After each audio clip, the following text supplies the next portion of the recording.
Salut à tous, et bien de retour sur la chaîne.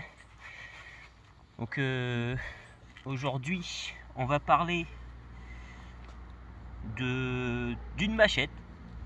Voilà, d'une machette assez compacte, le Jungle de chez Wistir. Donc voilà, elle me faisait de l'œil depuis un moment, donc je l'ai pris. Donc là voilà. Donc livré avec une petite dragonne que j'ai enlevée parce que je suis pas un fanat des dragons, mais bon c'est utilitaire en tout cas quand même pour ceux qui aiment. Donc on va la sortir.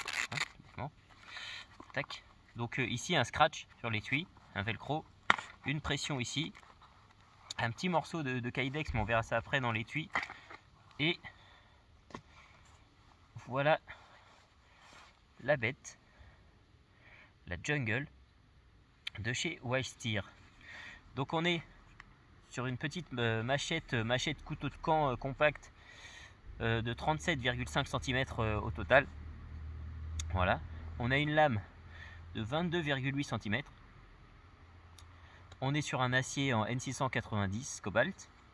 Voilà, comme ça se fait beaucoup maintenant, hein. C'est un acier assez courant maintenant. On est sur une épaisseur de dos de lame de 5,2 mm. Voilà. On a une dureté de par le traitement thermique de 56-57 HRC. Donc on a quelque chose de costaud. Voilà. Un avantage, elle pèse 480 grammes, ce qui est donc vraiment pas super lourd. Voilà, ce qui permet une maniabilité, enfin c'est vraiment pas mal. Avec l'étui, on monte à 615 grammes. Voilà, on a un manche en tactiprène. Donc c'est plus ou moins le tactiprène, ce que je peux vous dire dessus, c'est plus ou moins similaire au manche en craton. Wistir, ils aiment bien utiliser du craton, donc c'est voilà, ça adhère bien dans la main, en tout cas ça glisse pas. Après on a la visserie toujours, pareil. On a un pommeau sortant ici, donc qui va permettre de pouvoir taper, casser du petit bois, casser des trucs, et aussi de taper dessus si on veut enfoncer la machette dans du bois ou autre. Voilà. Donc là on est une machette à proprement dite. Voilà, on considère maintenant aujourd'hui que beaucoup, on appelle ça des machettes tactiques et ci et ça. Une machette à la base ça a été créé pour la jungle. Voilà, on est sur des épaisseurs entre 1,5, 2 mm, voire 3 grand maximum normalement de base, parce que c'est plus pour couper de la végétation assez tendre et des petits branchages. C'est pas fait pour couper des troncs d'arbres. Maintenant on crée ce qu'on appelle des machettes entre guillemets tactiques, donc c'est des sortes de gros couteaux de camp finalement, mais dans l'esprit de la machette. On a une pointe ici, donc qui a été faite à la demande de certaines personnes. Voilà. Donc en survie, ce qui peut être un plus, puisque ça permet de planter, voilà, de piquer, de planter. Donc ça peut servir, on peut se servir de la pointe, on peut éventuellement, voilà, tailler quelque chose, couper un peu précisément. En combat aussi, ça peut être vraiment sympa, parce que contrairement à d'autres machettes habituelles, le poids est réparti bien sûr vers l'avant, mais c'est super équilibré. On a quelque chose de super équilibré, on n'a pas de mal à la manipuler, ça fait pas cet effet d'emportement vers l'avant comme on pourrait avoir avec des grosses machettes de maintenant. Donc ça c'est vraiment appréciable. Ici on a une petite protection pour le doigt, voilà. Donc ça tient bien en main, ça glisse pas. Alors ici on a une petite encoche, voilà, donc j'ai essayé comme ça en mettant mon doigt, donc c'est plus ou moins confortable parce que, vous voyez ici, là, ça reste un peu pointu, donc ça attaque un peu le doigt, mais c'est relativement quand même confortable. Voilà. Donc ici on a un grip, donc éventuellement si on taille on peut s'en servir de cette façon, mais il a été conçu à la base pour éviter quand on fait du bâtonnage que ça rippe en fait, que le bois quand on tape glisse, tout bêtement. Donc c'est pas une scie, si certains se demandent. Voilà, après j'ai pas essayé, mais je pense pas que ça fasse le boulot d'une scie, n'est-ce pas, hein. Donc voilà.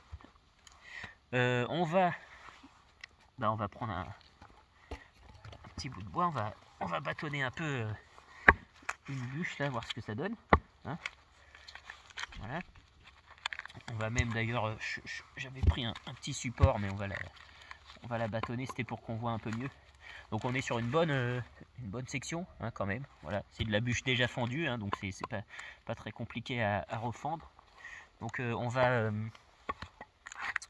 bâtonner ça, hein, pour voir un peu ce que ça donne, la force de pénétration et autres. Donc on va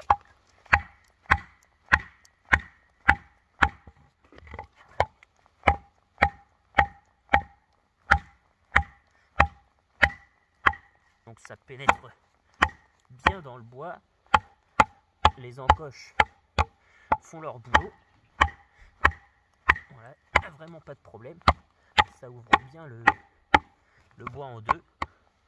Donc là, vous voyez, ici je commence à être sur l'arrondi, donc l'avantage du petit pommeau, c'est que je vais pouvoir la renfoncer comme ça, et je vais pouvoir reprendre comme il faut pour bâtonner de l'autre côté. Et là, eh ben on est, voilà, on a la bûche ouverte sans problème. Donc il aura fallu quelques coups uniquement, hein, donc faut quand même taper un petit peu, hein, voilà. Donc après, évidemment, on peut refendre éventuellement ce morceau là. Tac.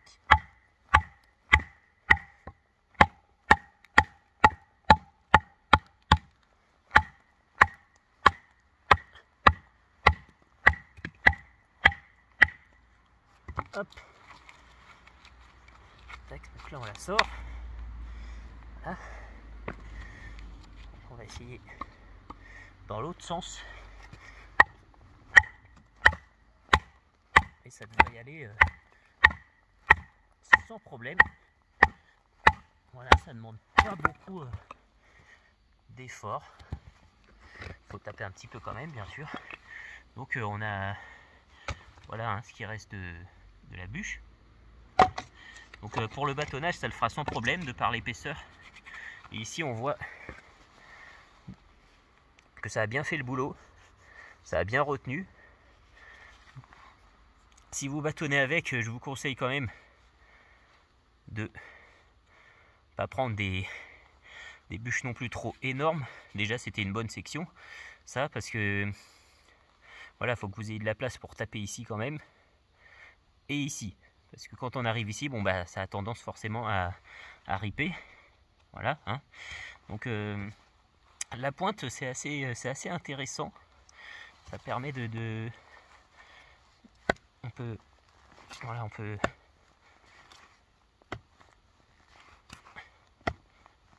hop, ça peut servir, vous voyez, par exemple j'ai une petite encoche, hop,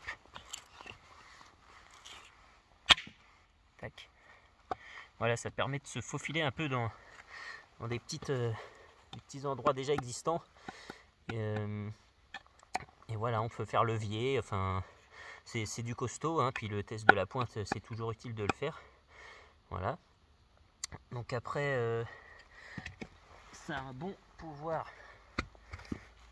de coupe à la volée, voilà.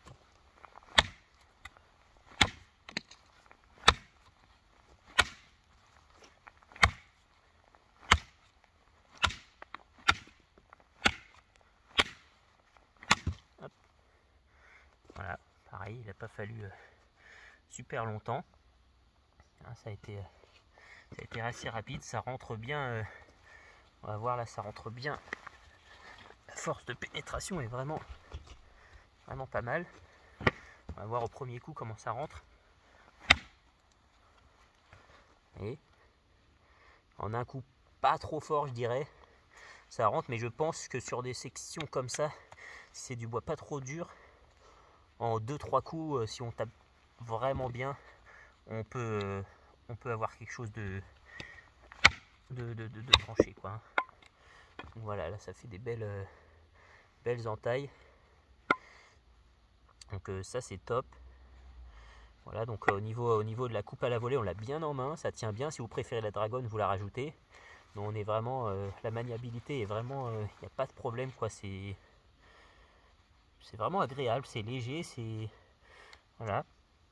Donc ça c'est les petits tests habituels bien sûr. Après, on va essayer de pas trop que ça bouge. On va essayer de prendre cette partie justement. Ah. Oups. Ça a glissé parce que je suis posé sur simplement une branche là. Donc voilà, j'avais pas spécialement ce qu'il faut pour mettre mon téléphone. Mais bon, on verra que il n'y a pas de problème. Voilà, pour faire tout ce qui est feather stick, ça sera cette partie là sera vraiment efficace. Voilà, on n'aura pas de problème pour mettre le voilà, le doigt avec les gants, on sent pas du tout le petit picot qui est ici, donc on peut y aller sans problème aussi. Qu'est-ce qu'on peut dire d'autre? Donc c'est les tâches après principales en bushcraft, hein, bâtonnage, coupe à la volée, feather stick. Il y en a qui aiment bien se façonner une cuillère, donc éventuellement il y a moyen, si vous le prenez comme ça, de faire des petites de sculpter un peu, mais bon, c'est pas le plus pratique. Je pense qu'un petit couteau en accompagnement, mais ça peut servir quand même. Ça peut servir quand même. C'est voilà, on pourra faire quelque chose. On pourra quand même avoir de la taille. Et ça, c'est grâce à la pointe notamment. Une pointe d'ailleurs qui est assez, comme vous pouvez voir, quand même assez costaud, hein. Donc qui craint pas trop. Donc voilà, on est vraiment sur quelque chose c'est Wastir quoi. On sait que c'est du bon matériel, on peut lui faire confiance, ça fera le travail. On va parler aussi de l'étui que j'ai un peu enfoui là.